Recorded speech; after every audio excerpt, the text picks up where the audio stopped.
ఎందుకంటే నీ చెల్లె ఒక వికెట్ ఎగిరిపోయింది, నీ పని బట్టే ఖాయం. ఎందుకంటే మీరు పోటీపడి దోసుకున్న రాష్ట్రాన్ని. మీ అందరికంటే ఎక్కువ హరీష్ రావు దగ్గరనే పైసలు ఉన్నాయి, అందరికంటే ఎక్కువ హరీష్ రావు దగ్గరనే పైసలు ఉన్నాయి. ఇక్కడ ఉన్న ఎమ్మెల్యేలు కేటీఆర్ గారు మీ మాట ఎవరు చెప్పండి, ఆడ ఉన్న ఎమ్మెల్యేలు ఎవరెవరు మీ మాట వింటారో చెప్పండి. హరీష్ రావు మాట వింటారు. రేపు నేను ముంచేది ఖాయం, గుర్తుపెట్టుకోండి. ఎందుకంటే 2001 నుంచి చూస్తున్నాను.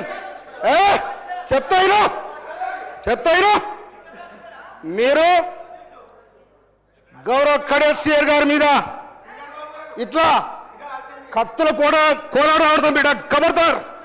ఏమనుకుంటున్నావు? మా పరికత్తులు లేసేనుకో నీ గడికి ఏమైనా కడతామని చెప్తున్నా. ఎవరు బెదిరిస్తున్నావు? అందుకోసమనే దళితులంటే గిరిజనులంటే లెక్కలేని తన మీద మీరుంటే మీ గడిలో దొర్రే రోజు కూడా వస్తారు కూడా తెలుస్తారు. నేను అందుకోసమనే ఇమ్మీడియట్లీ అధ్యక్ష వాళ్ళు కడియం సిఆర్ గారికి బేజాబ్తా క్షమాపణ చెప్పాలని డిమాండ్ చేస్తా ఉన్నా. నేను ఇవాళ ఇంకొక మాట, ఇవాళ కాళేశ్వరం కట్టినాడు అదే కేసీఆర్ గారు ఫడ్నవీస్ ముఖ్యమంత్రి గారిని జగన్గా ఆనాడు ఆంధ్రప్రదేశ్ ముఖ్యమంత్రి జగన్ పిలిచాడు. ఆనాడు ఇరిగేషన్ మినిస్టర్ ఎవరు? హరీష్ రావు గారు. నీ పేర్లే ఊర్లేడా, మీ పథకాల పంచాయతీ వచ్చి నిన్ను కూడా పిలవలే. అందుకోసం మీ కుటుంబాలలో వెళ్ళి ఉన్నాయి. అందుకోసం కాంగ్రెస్ పార్టీని తెలంగాణ వేలాది మంది తెలంగాణ రక్త తర్పణ చేసి తెలంగాణ తెస్తే నిట్టాయిలో దోచుకున్నారు. మీ పంపకాలు కూడా పంచాలు వచ్చినాయి. అందుకోసం ఆ పంచాలను కాంగ్రెస్ మీద రుద్దొద్దని కూడా మీకు హెచ్చరిస్తా ఉన్నా. నేను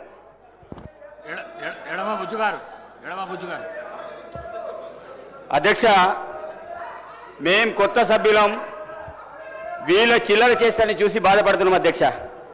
అధ్యక్ష నేను మొన్న ఎంత ప్రిపేర్ అయ్యి వచ్చానంటే, మీరిచ్చే రెవెన్యూ సబ్జెక్ట్ మీద కావచ్చు, ఆ రెవెన్యూ సబ్జెక్ట్ వస్తే వాళ్ళ భూ కబ్జాల గురించి నేను మాట్లాడుతున్నాను అధ్యక్ష. కానీ నాకు అవకాశం రాలేకపోయింది, వాళ్ళు చిల్లర చేసే వల్ల నేను నిన్ను మాట్లాడలేకపోయినా అధ్యక్ష. మొన్న 2-3 గంటలు 4-5 గంటలు నేను ప్రిపేర్ అయిన అధ్యక్ష. ఈరోజు వాళ్ళు చేసే చేష్టని చూసి మేము కొత్త సభ్యులుగా బాధపడుతున్నాం, సిగ్గుపడుతున్నాం అధ్యక్ష. ఈరోజు కౌశిక్ రెడ్డి గారు ఆ చేష్టలు ఏంటి అధ్యక్ష? నా అక్క చెల్లెలను నేను నా అమ్మలతో సమానం, అక్కడ వాళ్ళు కూడా వీళ్ళు కూడా నా అమ్మలతో సమానం. ఈరోజు సబితా ఇంద్రెడ్డి గారు అక్కడ ఉన్నారు, మా కోవలక్ష్మి గారు అక్కడ ఉంది. అతను చేసే లక్ష్యాత ఈరోజు పెద్ద మనిషిని చూసి ఇట్లా రండి ఏమధ్యక్ష, ఏమైనా సిగ్గుందా? ఈరోజు ఒక చిన్న శాసనసభ్యుడిగా నేను చెప్తున్నా, మేము మీలో చూసి నేర్చుకోవాలి. మీరు చేసే వ్యవహారం ఏంటిది అధ్యక్ష? మా ముఖ్యమంత్రి గారు ఏం చెప్పారు? సిఐడి ఎంక్వైరీ పెట్టిస్తామన్నారు, ఎంక్వైరీ చేస్తామని చెప్పారు.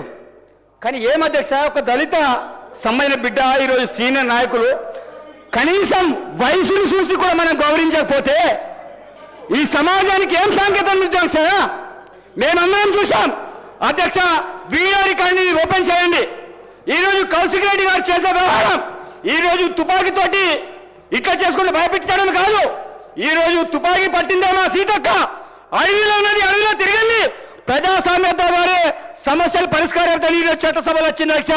ఈరోజు మా మంత్రి అయితే సహించలేరు, మా సీతకిని అవహేళన చేస్తారు, ఆమెను బాధపెడతారు.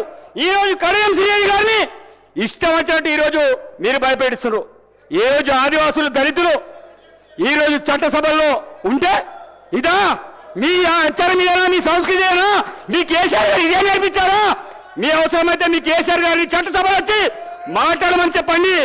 మీరేదో ఇక్కడ వచ్చేసి ఇష్టారీతిగా మేము కొత్త సభ్యులుగా మేము మాట్లాడాలంటే మేము నిజంగా తలవంచుతున్నాం. ఈరోజు మా దళిత వారు ఈరోజు స్పీకర్ గారు ఉంటే స్పీకర్ గారిని కూడా ఇబ్బంది పెట్టే విధంగా స్పీకర్ గారు ఎంత చెప్పినా వినకుండా, ఈరోజు నిన్న మా యొక్క బాలనాయక్ గారికి అతను చెప్పినా వినకుండా, గిరిజన బిడ్డ చెప్తే వినడు, ఒక ఆదివాసి బిడ్డ ఎందుకు కూర్చోవాలి? మీరు కూర్చోవాలి, నేను కూర్చోడనా?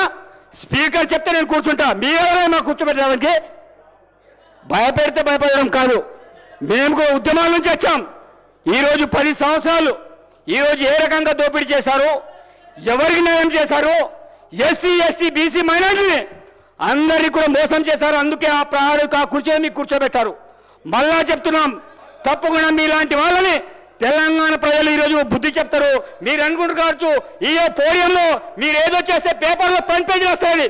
ఫ్రంట్ పేజీలో వచ్చినా ఏం చేసినా మీకు ఎలక్షన్లు ఏ రకంగా బుద్ధి చెప్పారు, భవిష్యత్తులో కూడా మీకు బుద్ధి చెప్తారు. మరొకసారి కాంగ్రెస్ పార్టీ అధికారంలో వస్తుంది. తప్పకుండా మా సిబిసిఐడి ఎంకర్ ద్వారా మిమ్మల్ని బొక్కలేసి తప్పకుండా ఈరోజు తొక్కుతామని ఈ సందర్భంగా తెలియజేస్తాం. ధన్యవాదాలు అధ్యక్ష. సత్యం.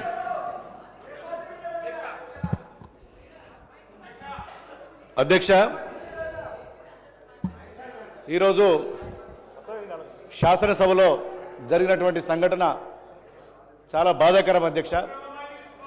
ఒక సీనియర్ శాసనసభ్యులు గత 3 దశాబ్దాలుగా ఈ రాష్ట్రంలో శాసనసభ్యునిగా, శాసన మండలి సభ్యునిగా, డిప్యూటీ సీఎంగా అనేక పదవులు నిర్వర్తించి అనేక సార్లు మంత్రిగా చేసినటువంటి పెద్దలు కడియం శ్రీహరి గారి పైన హుజురాబాద్ శాసనసభ్యులు పాడి కౌశిక్ రెడ్డి గారు ఈ రాష్ట్రంలో ఉన్న దళితుల మనోభావాలు దెబ్బతీసే విధంగా, దళితుల ఆత్మగౌరవాన్ని దెబ్బతీసే విధంగా, ఏం పీక్కుంటావో పీక్కో, నిన్ను కాల్చి పాడేస్తా, పండబెట్టి తొక్కదా అని ఒక సీనియర్ శాసనసభ్యులైనటువంటి కడియం శ్రీహరి గారి మీద వారు చేసినటువంటి వ్యాఖ్యలు చాలా బాధాకరం అధ్యక్ష.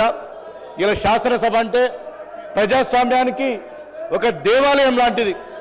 ఇలా 4 కోట్ల ప్రజలు ఈ శాసనసభలో ఏం జరుగుతుంది, శాసనసభలో ఏం మాట్లాడుతుండ్రు, శాసనసభ ఏ విధంగా ఇలా ప్రజలకు జవాబుదారీగా ఉంటుందని చెప్పి ఇలా చూసే సందర్భం శాసనసభ. అట్లాంటి నిండు శాసనసభలో ఒక